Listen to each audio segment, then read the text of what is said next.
Hello, my name is Mackenzie Farland, and I am attending American Indian College here at Phoenix, Arizona. Today, for my Christianity class, I'll be doing a book review on the book Understanding Who You Are. So, in this book, it demonstrates on your relationship with God and yourself. So, pretty much out of the book, I picked out 6 main topics out of the six chapters. The first chapter that I found is finding a problem and fixing it. So pretty much, you have a problem in life and you need help fixing it, or like finding the solution. Sometimes it is hard to do it by yourself, so you need either go to your church, you go to counseling, or just your friends that you're well comfortable with sharing the information. It is better to fix the problem rather than saving it for later. The reason why I say that is because no matter how difficult it is or how deep the pain is for that problem, if you take care of it now, it will be better than having to deal with it later on in life.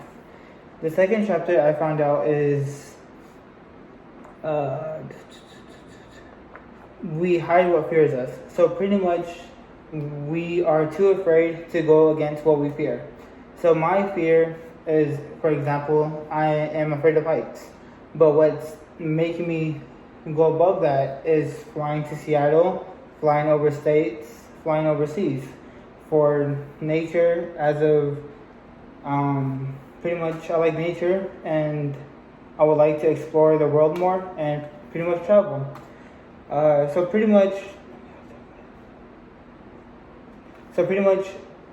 we don't want to have the fear stopping us from what we want to do in life. And with that, we also have to have in mind that we are not alone conquering those fears.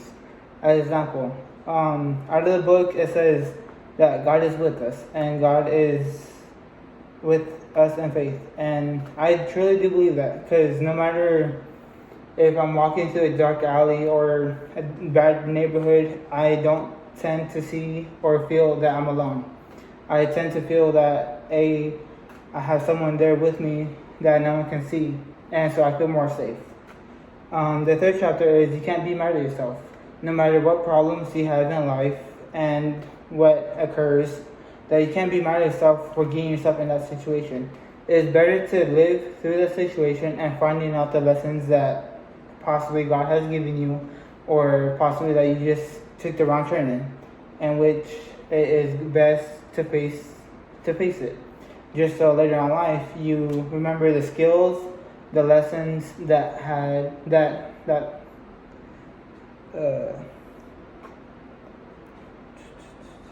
got yourself into that situation.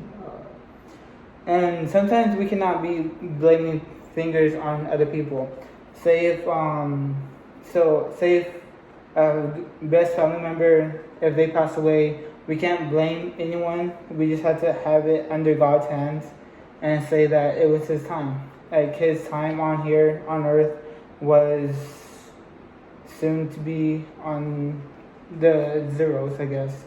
We can't blame the fingers and we can't be mad at anyone due to that person could also taught us life lessons and pretty much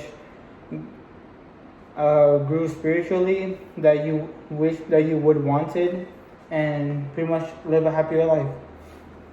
So you can't be mad at yourself or other people for situations like that if that were ever to occur. The fourth chapter out of this book is once you're a victim and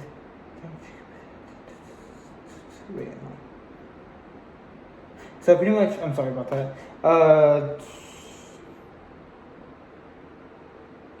So this one goes actually to a darker side. It does talk about being a victim and the ways to conquer it. So there is 3 steps to this one. First one is you're a victim. Obviously, everyone is pretty familiar with the phrase rape, as of movies, television, and stories. So honestly, by my opinion on it, like there is people out there that have been raped and they're not open about it. The first one is the primary. What's done to you is done to you. Like you can forgive that person, but then yet in memory it still haunts you, and it's still not letting you live your life just because of that scenario. The first one is obviously was done to you, done to you. The second one is acceptance. So obviously, like, it was neither a bad time. Of course, it was probably the bad time of your life, but then again, it does kind of give you the situation where you're also able to help others. As of the third step, the third level is tertiary, the tertiary level, which is that we can obviously have a stop to it. We could be using our words, and we could pretty much stand up to it. So if anything like this occurs again, you have someone to go talk to. You have someone to obviously fight against it, and obviously, like, however it goes. No one knows. For the fifth chapter out of this book that I read, it was pretty much, since it is a Christian school and a Christian book, you pretty much don't want to call yourself a Christian and break the laws or break the commandments. For instance, you don't want to call yourself a Christian and be caught in a lie to a priest or to your family member that is pretty much in the household of Christians.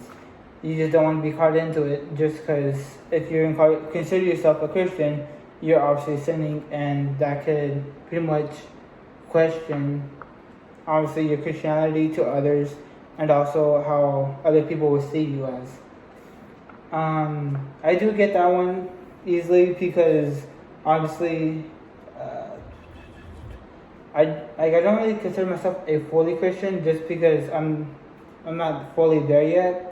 But like, I do follow some of the commandments as of using the word God in vain, and pretty much simple like those. But then again, like, everybody sins. But also with those sins, you also want to pray about it, and also talk to them and ask for your forgiveness, just so you can bypass it and move on. But then again, your life lesson is also there. The sixth chapter is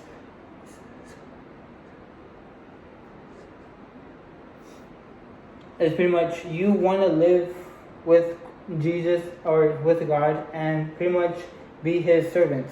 You pretty much don't, like, you are not going to be judged, and if you are, then that's their opinion. But to God, in His eyes, that's what He wants you to be, and what He wants you to be doing here as His job, as His servant, and to follow Him and to the Holy Spirit. So pretty much under that, understanding who you are, the book, I've come to realize that you pretty much can,